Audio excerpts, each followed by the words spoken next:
देवरानी की मौत होने के बाद राधिका जी ने अपने देवर के बेटे को पाल पोस कर बड़ा किया। उसे अपना बेटा ही मानती थी और अपने बेटे से कहीं ज़्यादा उसको प्यार करती थी। इसी बात से उनका बेटा अपनी माँ से चिढ़ता था कि आप मेरी माँ हो, उसकी नहीं।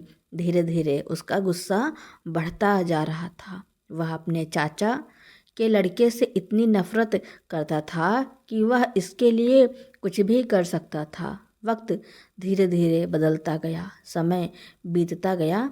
अब अंशु और दिलीप बड़े हो गए। राधिका जी ने अंशु की शादी अपनी जान पहचान की लड़की से करवा दी, जबकि दिलीप अपने मन से शादी की और उसकी पत्नी जो भी कहती वह आंख बंद करके भरोसा कर लेता था। इसी का फायदा उठाकर राधिका जी की बहू उन पर बहुत जुल्म किया करती थी। उन्हें बात बात पर ताने मारा करती थी, बातें सुनाया करती थी और दिलीप अपनी पत्नी को कुछ भी नहीं कहता है।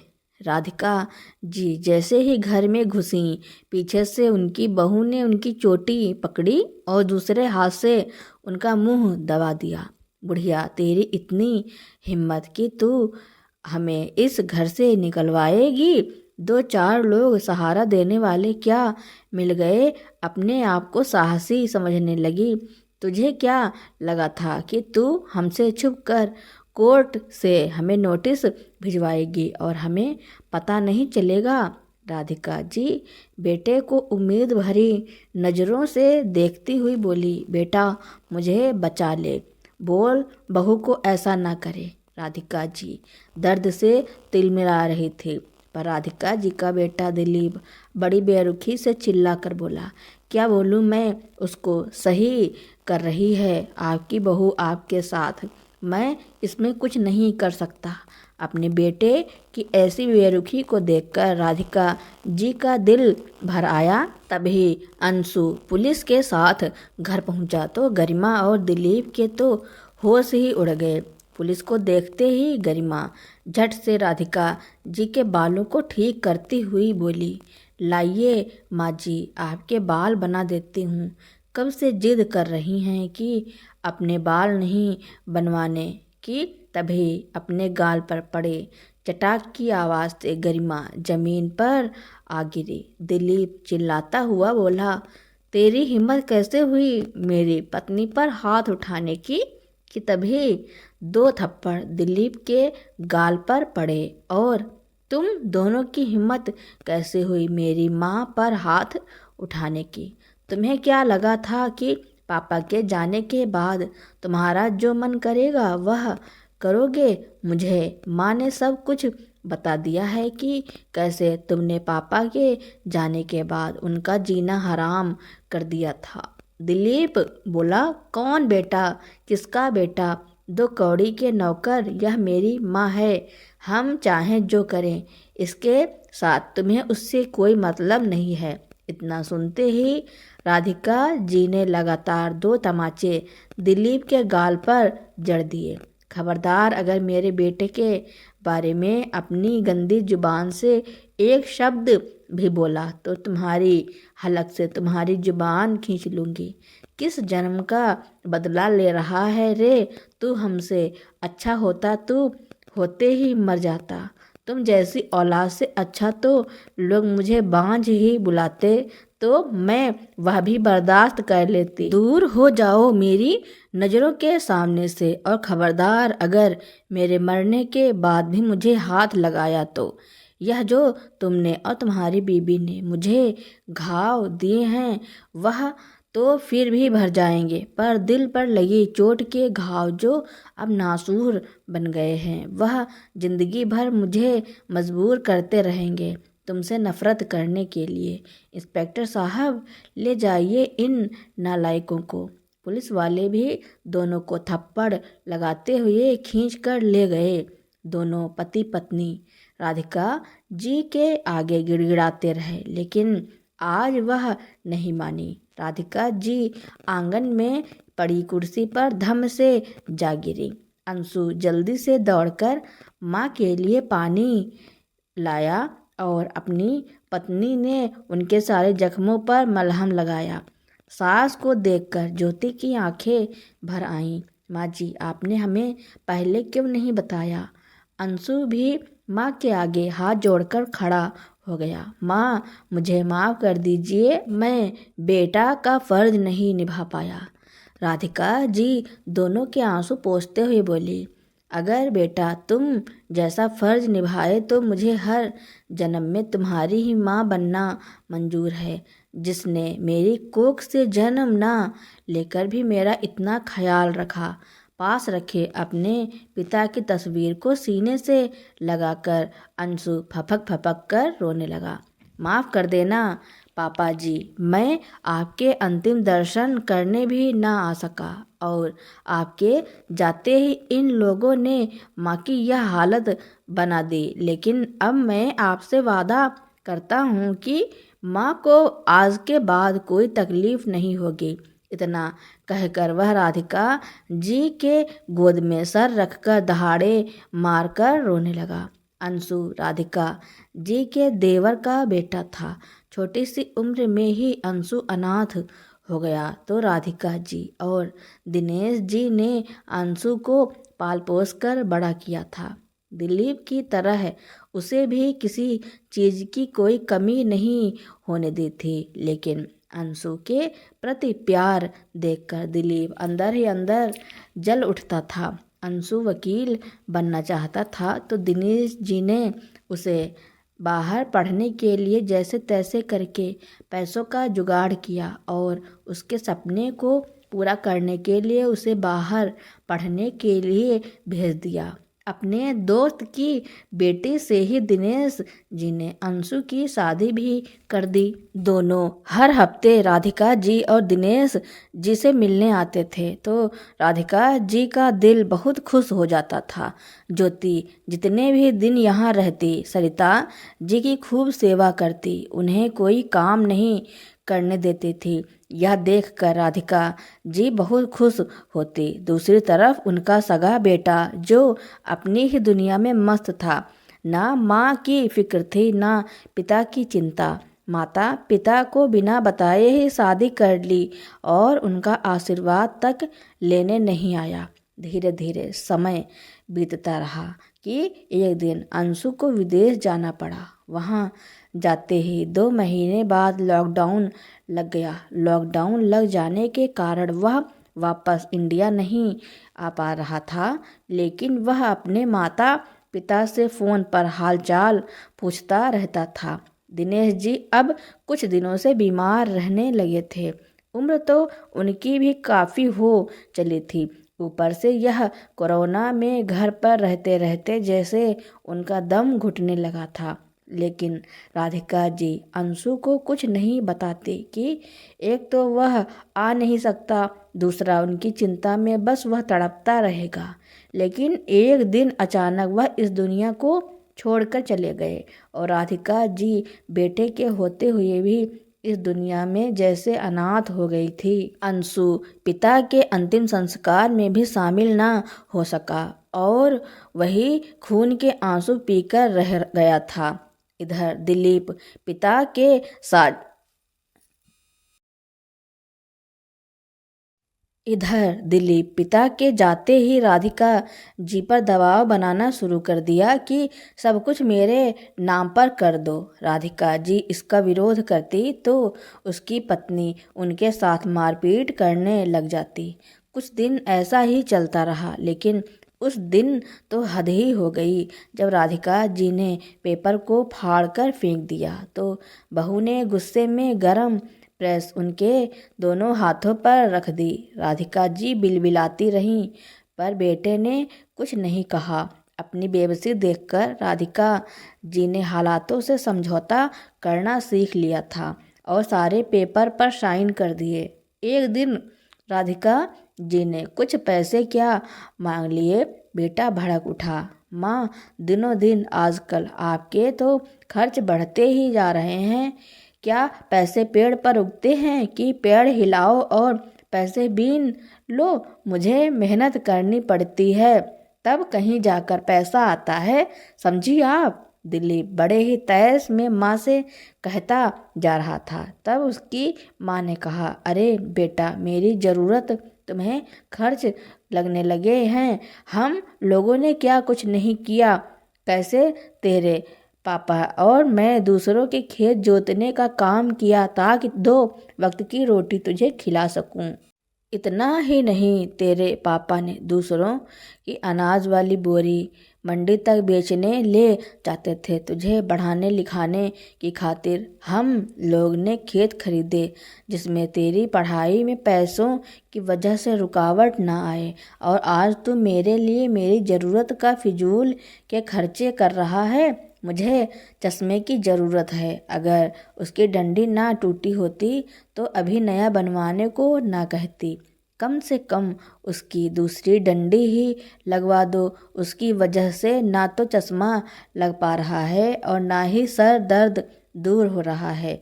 मुझे ऐसा लग रहा है कि चक्कर खाकर कहीं गिर ना जाऊं। मैं संभल संभल कर चल रही हूँ। अच्छा अच्छा, ठीक माँ, ठीक है। शाम को लौटते हुए लेते आऊँगा, दिलीप ने बेरुखी से कह दिया। अब उसके ऑफिस में फ़ोन लगाकर राधिका जी पूछती, दिलीप, तू डॉक्टर से मेरा नंबर लगवा दो या उसका फ़ोन नंबर दे दो ताकि सर दर्द ना हो। मुझे लग रहा है कि दोबारा से टेस्ट करा लूँ। मैं बहुत परेशान हो गई हूँ बेटा।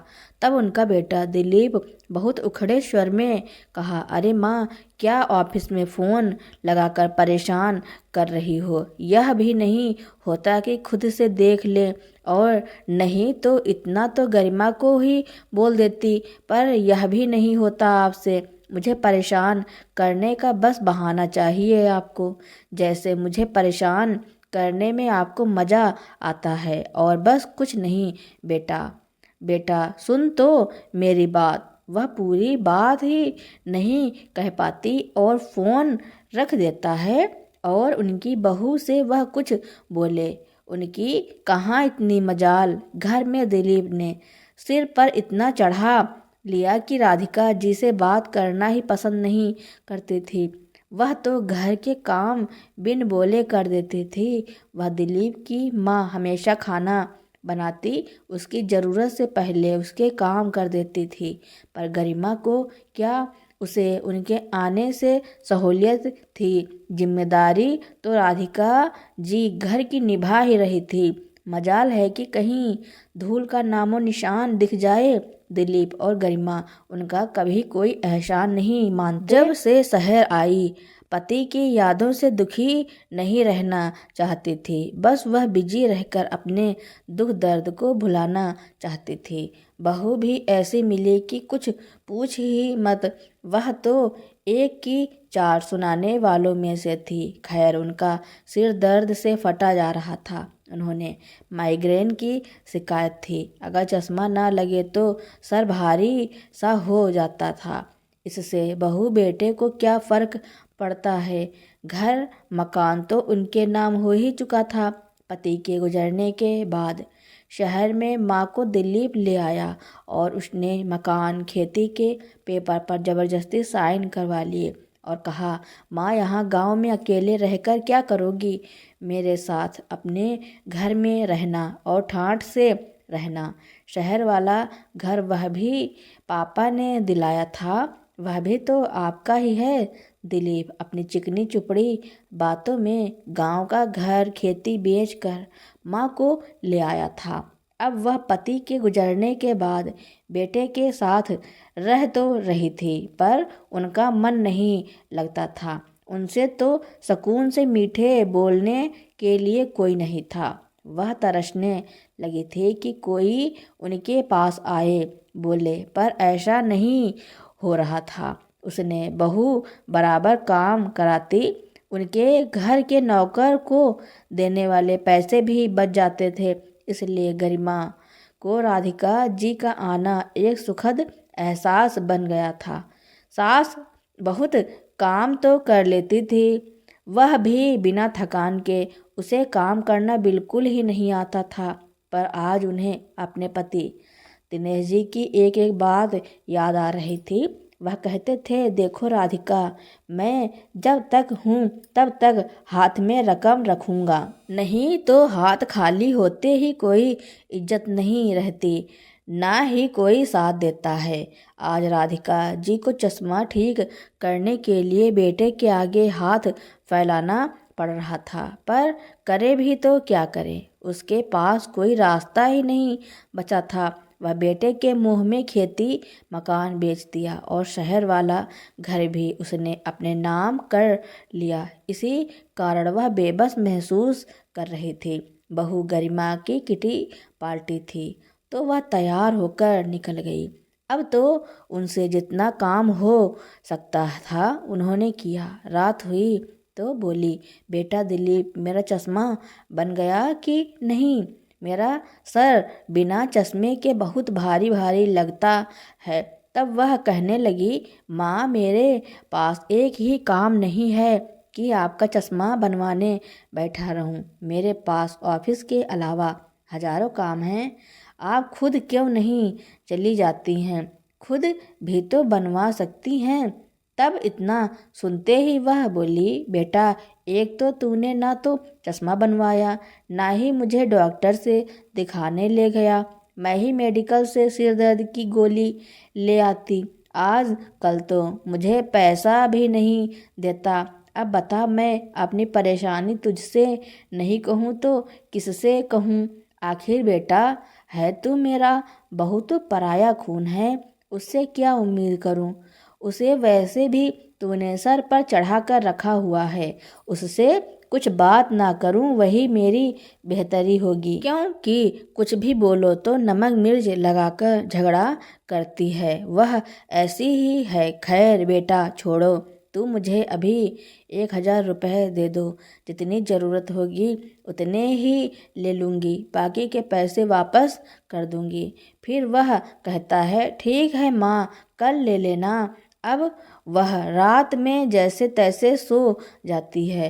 अब सुबह बेटे के ऑफिस जाने से पहले पैसा मांगती है तो बेटा बुदबुदाहट के साथ कहता है, कहाँ से ले आए इस बुढ़िया को? वह सुन लेती है। क्या कहा बेटा? तब वह कहता है, माँ कुछ नहीं। तब खाने की टेबल पर दिलीप बैठता है। तभी उसकी पत्नी बोलती है, अजी सुनते हो क्या हुआ? गोवा की टिकट बुक हो गई थी, तैयारी भी हो गई है, हम लोगों को कब निकलना है?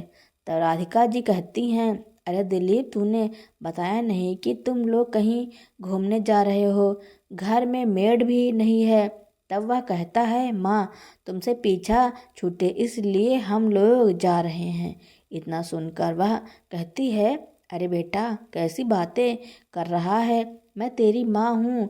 तो बहू भी कहती है, माँ जी आप तो हम पर बोझ बन गई हैं, क्या आपकी वजह से घूमना छोड़ दें?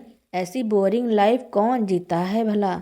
दिन पर दिन आपके खर्चे बढ़ते ही जा रहे हैं। कभी डॉक्टर का खर्च, कभी कुछ मंदिर में दान देने का खर्च, और भी कहीं का खर्च करना हो तो हाथ बढ़ा देती हो। मम्मी जी, हम लोग आपसे परेशान हो गए हैं। इतनी बात सुनकर वह भी कहाँ शांत रहने वाली थी। उन्होंने भी कहा, मेरे खर्च तुम्हें दिखते हैं क्या? घूमने जाओगे तो क्या पैसे पानी की तरह बहता चला आएगा? वहाँ क्या खर्च नहीं होगा? तब उसने कहा, माँ मैं इस घर का मालिक हूँ, मैं जैसे चाहे खर्च करूँ, इससे आपको क्या? तब उसकी आंखों से झरझर का आंसू बहने लगते हैं। बेटा तूने आज जो बात कही मुझे दिल छलनी कर गई। जब गांव का घर और खेती बिकवा रहा था तब तेरा दूसरा ही रूप था। मैंने सोचा ना था कि तू भी ऐसे रंग बदलेगा। वह दोनों उन्हें अकेला छोड़कर निकल जाते हैं। ना तो उनका चश्मा बनता है, ना ही दवा लाकर दिलीप रखता है, बस कुछ पैसे देकर चला जाता है। तभी अंशु घर पहुंचा। ज्योति भी मायके से आने वाली थी। तभी वह जैसे ही डोर बेल बजाता है तभी राधिका जी दरवाज़ा खोलती हैं। माँ की ऐसी हालत देखकर उसकी आंखें भर आईं कि उस समय वह कुछ बोल ही नहीं पाई और चक्कर खाकर गिरने ही वाली थी। वह उन्हें संभालता है, उनके चेहरे पर पानी मारकर सोफे पर बिठाता है और फ़ोन करके वह अपने दोस्त से दवाई मंगवा कर देता है। थोड़ी देर बाद उनसे पूछता है, माँ आपकी ऐसी हालत कैसे हो गई? तब वह रोती हुई कहती है, दिलीप बेटे ने गांव का घर और खेती सारा कुछ बेच दिया और यह मकान मेरे से अपने नाम करा लिया। अब मेरा हिस्सा नहीं है तो मैं क्या करूं? कहाँ जाऊं? मैं इससे के ऊपर बिल्कुल आश्रित होकर रह गई। अब वह मेरी एक नहीं सुनता है। तब अंशु ने कहा, इतना सब कुछ हो गया और आपने बताना भी जरूरी नहीं समझा?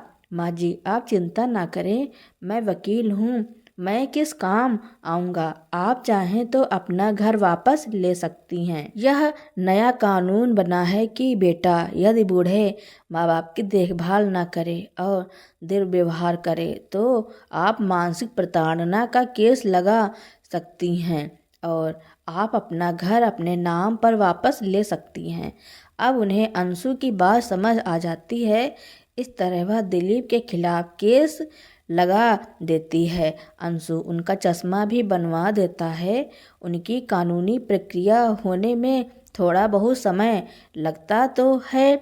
उसने पूरा इंतजाम कर दिया। अब दिलीप और उसकी पत्नी वापस लौटे तो माँ को कमज़ोर ना पाकर बहुत आश्चर्यचकित रह जाते हैं। उन्हें लगता है कि उनकी दुखियारी माँ होकर बिस्तर पर पड़ी मिलेगी। पर कुछ समय बाद अब कोर्ट से कागज़ आता है तो वह बेटे को देती हुई कहती है, दिलीप यह लो, कोर्ट के तुम्हारे लिए नोटिस आया है कि मकान मेरे नाम कर दो, क्योंकि मैंने केस तुम लोगों पर किया है। अब तू मेरा घर खाली कर दो, इस घर को मेरे नाम कर दो, क्योंकि नए नियमानुसार जो बच्चे बूढ़े माँ बाप के साथ दुर्व्यवहार करें उनका खर्च न उठाएं तब माँ बाप अपना घर वापस ले सकते हैं। इतने में वह एकदम से चिल्लाते हुए कहता है, यह कैसे हो सकता है? आपके नाम पर घर था तो मैंने अपने नाम करा लिया, नामांकन तो मेरा है। उसकी बातें सुनकर वह कहती है, यह नोटिस आया है, उसको पढ़कर जवाब देकर घर खाली कर देना। 1 सप्ताह का समय है, सोच लो कहाँ और कैसे रहोगे। अब आटे दाल का भाव पता चल जाएगा। तब दिलीप ने कहा, माँ यह आप कैसे कर सकती हैं? आखिर मैं आपका बेटा हूँ, खून हूँ आपका। कोई माँ ऐसे कैसे कर सकती है? तब उन्होंने कहा, तुम अपनी करनी भूल गए, जैसी करनी वैसी भरनी होती है। तुमने मेरे साथ क्या क्या किया, मुझे एक एक पैसे का मोहताज बना दिया। इतने में वह कहने लगा, माँ आपका अकेले कैसे चलेगा, हम भी देख लेंगे। वह आपका अनाथ अंशु आपको तो रोटी भी नहीं दे सकता है। देखना एक दिन आपको मेरी ही ज़रूरत पड़ेगी। उसकी माँ राधिका जी कहती हैं, ऐसी औलाद से बे औलाद होना अच्छा है। अगर मैं तेरे पापा की बात मानी होती तो यह दिन मुझे देखना ना पड़ता। उनका मानना था कि जब तक अपने पास पैसा है तब तक दुनिया में तुम्हारी पूछ है। मैं उनकी बात को ना समझी थी और मैं तेरी मीठी मीठी बातों में आ गई। यदि तेरी ना सुनती तो कितना अच्छा होता। मुझे तेरे आगे पीछे मिन्नतें तो ना करना पड़ता। इसलिए अब मैं समझ गई हूँ कि दूध का जला छाछ भी फूंक फूंक कर पीते हैं। अब मैं तेरी बातों में नहीं आने वाली हूँ, समझे? दिलीप, बहुत हुआ रोना धोना, बस घर खाली करो वरना मैं पुलिस में शिकायत कर दूंगी। लगाते रहना कोर्ट के चक्कर। तो बहू ने गुस्से में आकर उनकी चोटी पकड़ी और दूसरे हाथ से उनका मुंह दबा दिया। बुढ़िया, तेरी इतनी हिम्मत कि तू मुझे इस घर से निकलवाएगी? 2-4 लोग मोहल्ले के हमदर्द क्या मिल गए, अपने आप को बहुत साहसी समझने लगी। तुझे क्या लगा था कि तू हमसे छुप छुप कर कोर्ट में हमें नोटिस भिजवाएगी? तभी अंशु पुलिस के साथ घर पहुंचा तो गरिमा और रोहित के तो होश ही उड़ गए। पुलिस को देखते ही गरिमा झट से राधिका जी के बालों को ठीक करती हुई बोली, लाइए माँ जी, आपके बाल बना देती हूँ। कब से कह रही हूँ कि लाइए मैं बाल बना देती हूँ। तभी अपने गाल पर पड़े तमाचे की आवाज़ से गरिमा जमीन पर आ गिरी। दिलीप चिल्लाता हुआ बोला, तेरी हिम्मत कैसे हुई मेरी पत्नी पर हाथ उठाने की? कि तभी 2 थप्पड़ दिलीप के गाल पर पड़े। और तुम दोनों की हिम्मत कैसे हुई मेरी माँ पर उठाने की? तुम्हें क्या लगा था पापा के जाने के बाद तुम्हारा जो मन करेगा वह करोगे? तुम माँ के साथ मुझे माँ ने सब कुछ बता दिया कि कैसे तुमने पापा के जाने के बाद उनका जीना मुश्किल कर दिया था। मेरे सामने अगर मेरी माँ को हाथ लगाया तो हाथ तोड़ दूंगा। ले जाइए इंस्पेक्टर साहब इसको। दोनों गिड़गिड़ाते रहे, लेकिन राधिका जी ने उनकी एक न सुनी। इस तरह उन्हें अपना घर वापस मिल गया और बेटे को घर खाली कर जाना पड़ा, क्योंकि इसके अलावा कोई चारा नहीं था। दोनों ने अपनी माँ से कई बार कहा, लेकिन वह नहीं मानी। ना ही राधिका जी ने उसे माफ़ किया। अब अंशु और ज्योति राधिका जी के साथ ही रहते थे, उनका अच्छे से ख्याल रखते थे, किसी चीज़ की कभी कमी नहीं होने देते थे, जिस कारण राधिका जी को बुढ़ापे में अपने सगे बेटे और बहू की कमी नहीं महसूस होती थी। जिस बेटे को उन्होंने पाल पोस कर बड़ा किया और खुद जन्म दिया था, वही बेटा उनसे मुंह मोड़ चुका था। और जिस बेटे को केवल उन्होंने पाला था, जबकि वह तो उनके देवर का बेटा था, उसने बेटे होने का फर्ज निभाया था।